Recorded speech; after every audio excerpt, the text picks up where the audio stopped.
이 시간에는 분산 분석 두 번째 주제입니다. 분산 분석의 기본 원리에 대해서 한번 살펴보도록 하겠습니다. 이 분산 분석을 원리를 이해하기 위해서는 다음과 같은 핵심 질문에 대해서 한번 생각해 볼 필요가 있는데요. 그 핵심 질문은 이겁니다.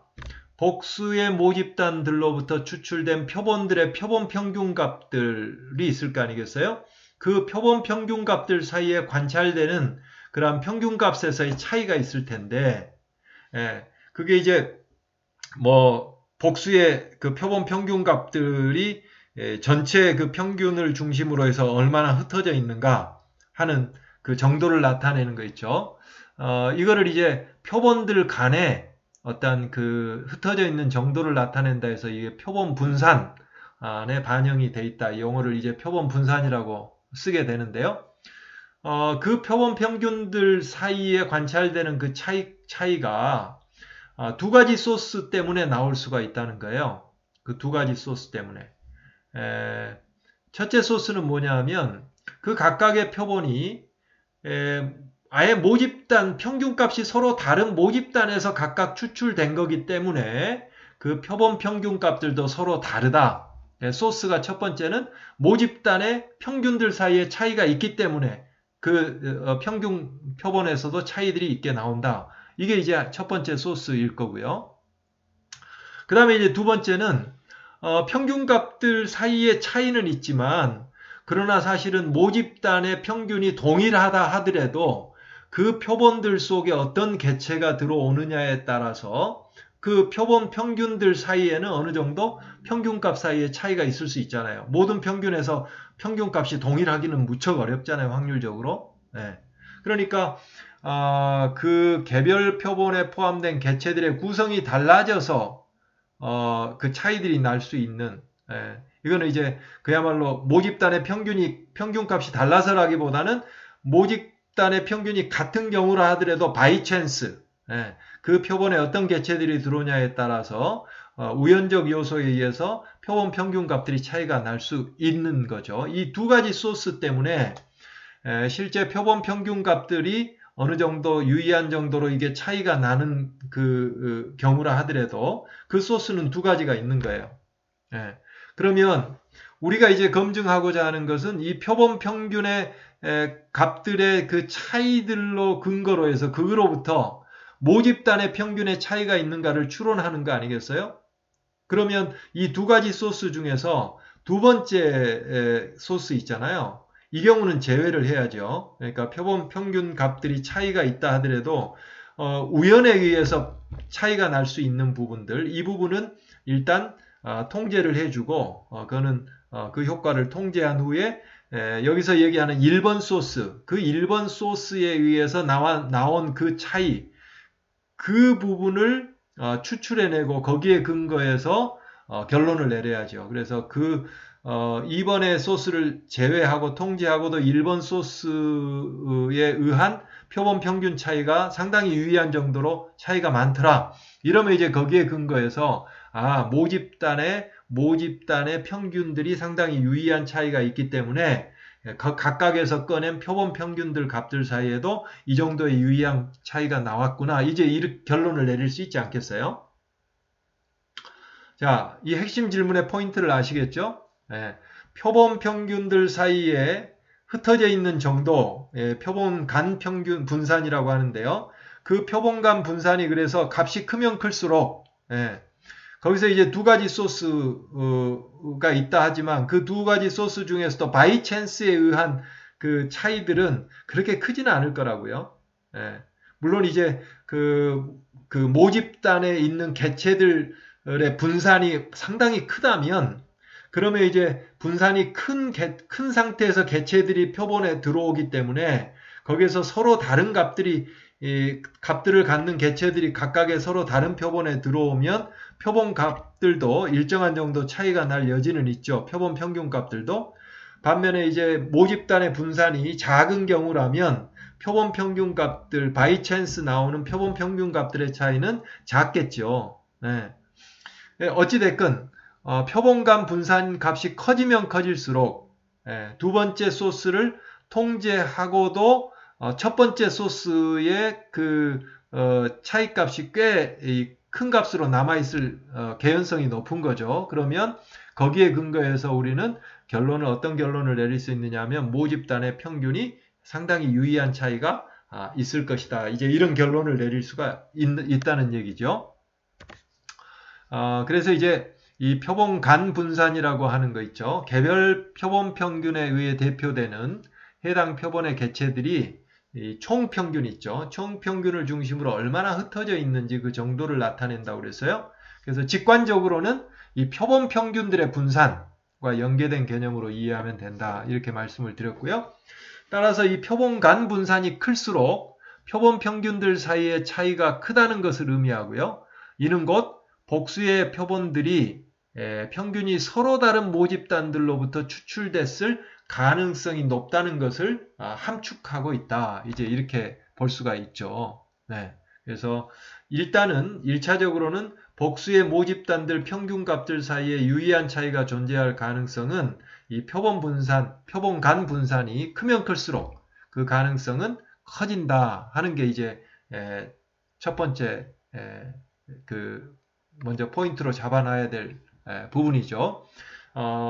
이렇게 이제 좀 비주얼화하면 이런 거겠죠.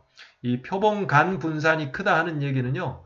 이 네 개의 이 표본 평균이 있는데 표본들이 있는데 이 표본들의 각각의 평균값들이 있을 거 아니겠어요? 여기에 각각의 평균값들.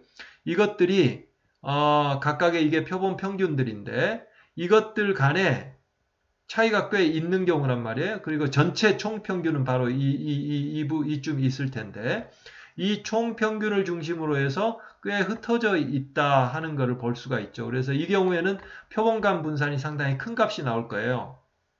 그런데 반면에 이 경우는 4개의 표본이 있긴 한데 그게 대체로 총평균을 중심으로 해서 크게 이게 그 각각의 표본 평균들이 널리 흩어져 있질 않아요. 거기에 근처에 몰려 있는 것 같아요. 이런 경우는 이제 표본 분산이 이제 작다 이렇게 이제 얘기를 할 수 있을 텐데 이러한 표본 분산, 작은 표본 간 분산이 작은 경우에는 이 각각의 이 표본들 있죠. 표본들 평균 사이에도 차이가 크지 않고요. 그렇게 되면 결국 이 각각의 표본들이 평균값이 상당히 차이가 난 모집단에서 추출됐다. 이렇게 이제 결론을 내릴 수가 없겠죠. 이거는 상당히 모집단의 평균들이 차이가 별로 없는 그러한 데서부터 나온 표본들일 거다. 이제 이렇게 결론을 내릴 가능성이 높고요. 이것처럼 표본 간 분산이 큰 값, 다시 말하면 표본 평균들 사이에 서로 흩어져 있는 정도가 크면 클수록 이 각각의 표본은 서로 다른 평균값을 가진 모집단들로부터 각각 추출된 거겠구나. 이렇게 이제 집단 간 차별화 가능성이 높아진다. 이 얘기입니다. 개념적으로 뭐 이해하시는데 별 어려움은 없죠. 네. 이걸 이제 또 달리 비주얼화 해보면 이제 이렇게도 비주얼화 해볼 수가 있겠죠. 예를 들어 모집단 4개를 한번 상정을 해보자고요. 그러면 그 4개의 모집단 평균이 모두 다 뮤로 동일하다 할 경우 같으면은요. 각각의 그 모집단에서 그 샘플들을 추출해서 그 표본 평균들을 구해볼 것 아니에요? 그러면 그 각각의 표본 평균들의 표본 분포 모양은 어떤 모양이냐면 정규 분포를 그리겠죠. 그리고 그 정규 분포의 중앙값은 모집단 모수라고 그랬거든요. 각각의 그 모집단의 평균값이 되거든요. 그런데 이게 이제 동일하다고 했잖아요. 그러면 이 동일한 중앙값을 갖는 그러한 표본 분포상에서 4개의 표본 평균값을 꺼낸 거다. 랜덤하게. 이렇게 이제 개념화를 해볼 수 있을 거 아니겠어요? 그러면 이 중앙값이 같은 이러한 표본 분포상에서 랜덤하게 4개의 값을 꺼냈다면 결국은 이 중앙값 주위로 이 흩어진 정도가 있을 텐데 이 흩어진 정도가 뭐 멀리 가봐야 뭐 이런 정도 확률적으로 뭐 이 정도도 확률적으로 나올 확률이 높지는 않죠. 이 중앙값 근처에 있는 값일수록 나올 수 있는 확률이 높은 거 아니겠어요? 그러니까 이것들 간의 표본간 분산이 그렇게 크지 않을 가능성이 있다는 거예요. 반면에 네 모집단의 평균이 서로 다르다면 뮤1, 뮤2, 뮤3, 뮤4가 서로 다르다면 뮤1에서 꺼낸 이 첫 번째 표본 평균 있죠. y1 바 같으면 그거의 표본 분포 모양은 정규 분포고 중앙값은 이 뮤1이 될 테니까 이걸 중앙값으로 한 이러한 표본 분포상에서 무작위로 하나 꺼낸 값이란 말이에요. 이게. 그 다음에 이제 두 번째 모집단의 평균은 뮤2니까 이 뮤2를 중앙값으로 한 이러한 표본 분포상에서 랜덤하게 하나 꺼낸 그 표본에서 표본 평균이 나온 거란 말이죠. 그 다음에 세 번째 뮤3 모집단에서 평균이 여기라면 이걸 중심값으로 한 표본 분포에서 랜덤하게 하나 꺼낸 값이 바로 이 y3 바가 되고요. 네 번째 모집단 평균이 뮤4인 이러한 표본 분산에서 하나 꺼낸 게 이 y4 바가 되는 거죠. 그러니까 이 중심이 서로 다른 그러한 모집단의 이 모집단 모수가 서로 다를 때는 이 표본 분산의 중심값들이 서로 다르고요. 그 각각의 다른 중심값에서 랜덤하게 하나들 꺼내면 그 값들은 이 중심값에 가까운 값일수록 더 나올 확률이 높겠죠. 그래서 어찌됐건 그 중심값 주위의 값들이 나왔잖아요.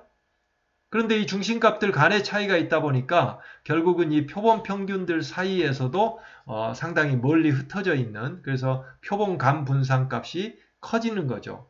그러니까 이걸 역으로 보면 이 표본 평균의 분산값이 커지면 커질수록 역으로 이 모집단의 모수의 평균값들도 서로 차이가 있을 거다. 이제 이렇게 이제 역으로 추론이 가능한 근거가 되는 거죠. 예.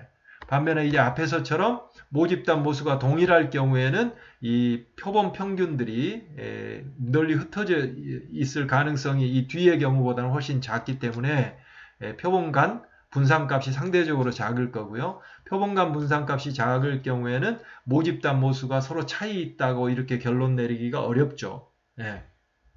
이 얘기입니다. 그래서 1차적으로 표본간 분산을만 생각하면 표본간 분산값이 크면 클수록 모집단 모수, 다시 말하면 모집단 평균들 사이에서도 서로 다른 평균값일 가능성이 높아진다. 이제 이렇게 얘기를 할 수 있는 거죠. 자, 거기까지 일단 생각을 할 수 있고요. 그 다음에 이제 생각할 수 있는 게 뭐냐 하면 그런데 이제 이 표본간 평균들 중에서는 이 랜덤하게 바이 찬스 표본 평균들 사이에 차이가 유발될 수도 있다고 그랬잖아요. 그거는 그 표본간 평균들의 차이를 우연히 나올 수 있는 평균값들의 차이를 크게 하느냐 작게 하느냐에 영향을 미치는 것 중에 하나가 그 모집단에서 그 분산, 그 관측치들의 분산이 크면 클수록 거기에서 각각에서 표본을 꺼냈는데 그 표본에 들어온 개체들의 값들이 차이가 날 수가 있어서 그럴수록 그 표본 평균 값들의 분산이 이제 커질 여지가 커지는 거고요. 모집단의 관측치들의 분산이 작으면 표본 평균의 차이는 이제 작을 가능성이 있어요. 어찌됐건 바로 이거는 우연에 의해서 나올 수 있는 그러한 표본간 분산에 영향을 미칠 수 있는 요소이기 때문에 이 부분을 이제 통제를 해줘야 되는 거죠. 앞에서 표본간 분산 중에서 바로 이러한 그 모집단의 그 이 관측제 분산에 의해서 표본 평균이 차이가 날 수 있는 여지들 있잖아요. 이거를 차감을 통제를 해줘야 되는 거죠. 그게 이제 이 표본 내 분산이라는 건데요. 이 표본 내 분산이라고 하는 거를 그거에 따라서 이 모집단들 간의 이 평균들 사이에 구분이 명확해질 수 있는지 흐릿해질 수 있는지를 여기서 이제 보여주고 있는데요. 이 표본 내 분산은 말 그대로 그 표본에 속한 개체들 사이의 분산들 있죠. 이거는 곧 모집단에서 관측치들의 그 분산, 그거를 그대로 그거에 대한 반영이거든요. 그거에 대한 추정치니까. 그러니까 모집단의 관측치의 분산 정도가 대체로 약간 오류 오차는 있지만 표본 분산으로 나타나는 거죠. 그래서 그게 이 표본 내에 속한 개체들 간의 분산이죠. 그게 표본 내 분산이에요. 그 표본 내 분산들이 이렇게 작잖아요. 작으면 이 총 평균으로부터 각각의 그 평균값들의 차이가 이 정도씩 난다고 하더라도 이 경우에는 명확하게 이 집단들이 구분이 되잖아요. 그러면 이것들이 모집단에서 평균에 있어서 유의한 차이가 있는 데서 나온 거기 때문에 이 정도 된다 하더라도 그 원래의 그 결론을 내리는데 문제가 없는 건데, 반면에 이게 표본 내 분산이 크잖아요. 그러면 총 평균에서 동일한 정도의 표본 평균들이 흩어져 있지만, 그러나 동일한 정도로 흩어져 있다 하더라도 이 표본 내 분산들이 크다 보니까 이것들이 서로 섞이잖아요. 예, 이 정도로 섞이게 되면 같은 정도의 표본 간 분산이지만 이거 가지고는 모집단의 평균들에서 유의한 차이가 있다고 결론을 내리기가 어려운 거죠. 그러니까 이제 결국은 그 표본 간 분산 중에서 이러한 그 표본 내 분산 때문에 나올 수 있는 그 이 표본 간 이 평균값 차이들은 통제를 해줘야 되는 거예요. 이 분산이 이 정도로 영향을 미치기 때문에. 그래서 1차적으로는 그 특성이 표본 내 분산 특성이라고 하는 부분이 결국은 한번 여기서 정리를 하면은요. 개별 표본들 각각에 속한 관측지들의 분산으로 표본 내 분산이 크면 클수록 집단 간 차별화 가능성이 낮아진다. 예. 그러니까 결국은 이 표본 내 분산이라고 하는 것을 표본 간 분산에서 이걸 차감해 줘야만 그 표본 간 앞에서 나왔던 표본 간 분산이 서로 다른 모집단 평균 때문에 나온 건지 안 나온지를 발라내는 결론을 내릴 때 그 전 단계에서 이 표본 내 분산 때문에 나오는 그러한 그 표본 간 평균 간의 차이들은 통제를 해줘야 된다. 그걸 이제 제거를 해줘야 된다. 이제 이런 의미가 되고요. 그 다음에 이제 또 하나 이 표본 내 분산의 특징을 보면은요. 이 표본 내 분산이라고 하는 건 결국 그 모집단의 관측치들의 분산이기 때문에 그거는 그 모집단들의 그 평균 주위로 흩어져 있는 정도라고 그랬잖아요. 네. 그리고 이 아노바 분산 분석에서는 기본 가정 중에 하나가 그 모집단들의 관측치들의 분산은 평균 주위로 흩어져 있는 정도는 동일하다고 그랬잖아요. 네. 그러니까 그 분산들은 모집단 평균이 값이 얼마이냐에 의해서 영향을 받지 않는 거예요. 어떤 평균값이든 그 평균값 주위로 흩어져 있는 정도를 나타내는 거기 때문에 예, 그래서 이 표본 내 분산의 또 하나의 특징이라는 것은 모집단들 간 평균에 있어서 차이가 존재하더라도 표본 내 분산은 영향을 받지 않는다.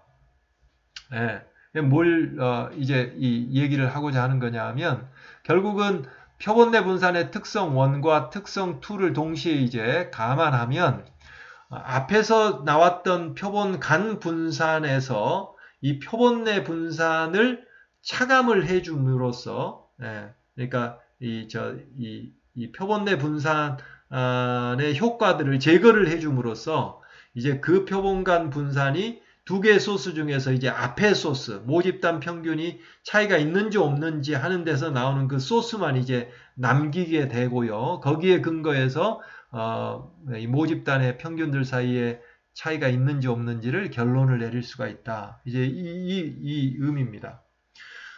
그래서 이제 지금까지 약간 좀 들으시기에 따라서 약간 복잡하게 느끼실 수 있겠지만, 이제 이 결론을 내기 위해서예요, 결국은. 뭐냐면, 표본 내 분산의 특성 1과 2를 고려할 때, 모집단의 평균들 사이에 유의한 차이가 존재할 가능성을 나타내는 표본간 분산이 있죠. 그거를 표본 내 분산으로 나눠줘 버리면 표본간 분산이 모집단 평균들 간 유의미한 차이를 드러내는데 영향을 줄 수 있는 그 다른 요소들, 표본 내 분산 때문에 오는 차이라든지, 그 다음에 또 종속 변수의 측정 단위를 뭐 미터로 하느냐 센티미터로 하느냐에 따라서 표본간 분산의 절대값이 많이 차이가 날 수 있잖아요.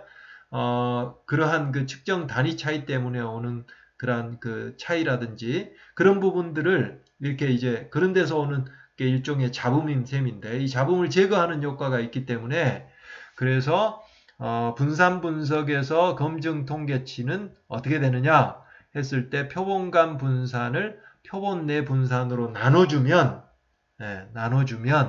그러면 초기에 이 표본간 분산의 소스 중에서 이 첫 번째 소스 부분만 이제 남게 되는 거예요. 이 부분만 명확하게 이제 남게 되고, 거기에 근거해서 우리가 모집단의 평균들이 유의한 차이가 있다고 할 수 있는지 없는지를 결론을 낼 수 있기 때문이죠.